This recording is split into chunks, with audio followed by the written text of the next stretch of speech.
Hi everyone. So friends, हो सकता है हम में से बहुत सारे लोगों ने कभी किसी एक device the so called pacemaker के बारे में सुना हो, या हो सकता है कभी किसी के फैमिली में किसी को कोई पेस मेकर इम्प्लांट भी हो। सो फ्रेंड्स, एक्चुअली जैसे हमारे घर में इलेक्ट्रिक वायरिंग कनेक्शन होता है, वैसे ही हमारे हार्ट का भी अपना एक इलेक्ट्रिक सर्किट होता है, जो कभी कभी obviously with in advancing as या किसी डिजीज़ के चलते स्लो हो सकता है। जी हाँ फ्रेंड्स, हमारे हार्ट में एसए नोड वगैरह होती है जिससे कि पल्स ओरिजिनेट होती है और एवी नोड वगैरह के प्रोपेगेट होते हुए हमारी हार्ट की बीट यानी कि पल्स जनरेट होती है। लेकिन फ्रेंड्स, कभी कभी किसी डिजीज़ के चलते या even with in advancing as also हमें पता है कि हमारी हार्ट की जो रेट होती है पल्स यानी कि वो स्लो होने लग जाती है, जैसे कि 20, 30 या 40। बहुत सारी कंडीशंस होती हैं जैसे जिनको कंप्लीट हार्ट ब्लॉक या सिक साइनस सिंड्रोम वगैरह बोलते हैं। सो ऐसे में फ्रेंड्स होता क्या है कि पेशेंट्स को सिम्टम्स आने लग जाते हैं, जैसे कि डिजीनेस या गिडीनेस, ब्लैकआउट या फेंटिंग एपिसोड्स वगैरह होना, या बहुत मिनिमल एक्सर्शन पे सांस वगैरह फूलने की शिकायत आने लग जाती है।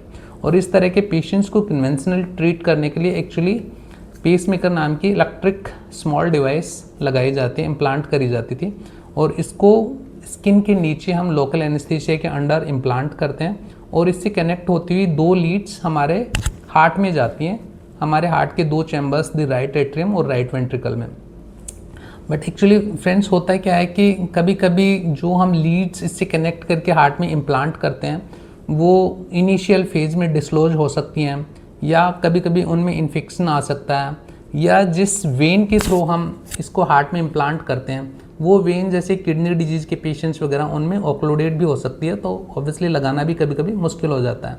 या फिर क्योंकि स्किन के नीचे इसको इम्प्लांट करते हैं, छोटा कट वगैरह लगाना पड़ता है, उसके चलते वहाँ पे कभी कभी इन्फेक्शन होना, पेन होना, ये सब हो सकता है। और कई बार इवन रीडू सर्जरी यानी कि दोबारा भी इम्प्लांट करने की ज़रूरत पड़ जाती थी। तो एक्चुअली फ्रेंड्स, इस तरह की कन्वेंशनल डिवाइस की वैसे तो इस तरह के छोटे मोटे कंसर्न्स रहते हैं, लेकिन ऑब्वियसली ओवर ए टाइम इसने लाखों लोगों की लाइफ सेव करी है, एंड अभी भी इसको इम्प्लांट किया जा रहा है रेगुलरली।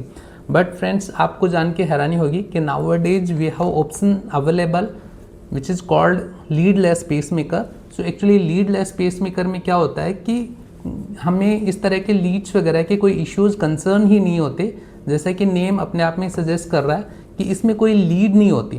सो हमें कोई यहाँ पे जनरेटर रख के हार्ट में जो लीड्स ले जाते हैं उस तरह का कुछ लीड्स ले जाने का ज़रूरत नहीं होता।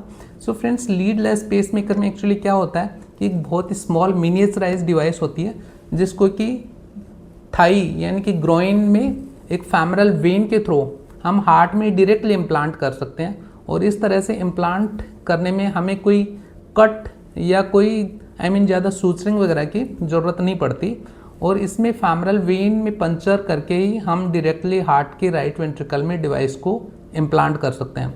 और ऑब्वियसली इस तरह से किए गए implant most of the time बहुत ही सेफ होते हैं। इसमें अर्ली मोबिलाइजेशन हो जाते हैं, यानी कि पेशेंट को नेक्स्ट डे घर भेजा जा सकता है। रिकवरी टाइम बहुत स्लो होता है, कोई पेन वगैरह नहीं होता। इसके अलावा ऑब्वियसली क्योंकि कोई लीड नहीं होती तो लीड के डिस्क्लोज होने का कोई डर नहीं रहता, इन्फेक्शन वगैरह के ज़्यादा कोई इशू नहीं रहते, पेन एंड डिस्कम्फर्ट वगैरह भी इतना नहीं होता। बट फ्रेंड्स, कन्वेंशनली इस तरह के पेसमेकर अक्सर एडवोकेट किए जाते थे, जैसे जो एडवांस एज ग्रुप के पेशेंट्स हैं या जो किडनी डिजीज़ वगैरह के पेशेंट्स हों। लेकिन nowadays obviously those patients who are keen, उसमें इवन थोड़े कम एज ग्रुप वाले पेशेंट्स में भी लीडलेस पेसमेकर्स वगैरह इम्प्लांट किए जा सकते हैं। और इस तरह के इम्प्लांट किए गए पेसमेकर की भी बैटरी काफ़ी अच्छी होती है, 10 to 12 years on an average ये बैटरी चलती है। और सपोज 10-12 साल बाद भी अगर ये बैटरी डी जनरेट कर जाती है, मैं लीडलेस पेसमेकर की बात कर रहा हूँ, तो भी एक दूसरा लीडलेस पेसमेकर हम इम्प्लांट कर सकते हैं, और पहले वाले लीडलेस पेसमेकर को रिट्रीव करने की कोई खास ज़रूरत भी नहीं होती। So friends, this was update from my side for today. So if you wish to listen more such health related topic, then you can subscribe to me, and obviously you can always share this sort of videos just to spread an awareness.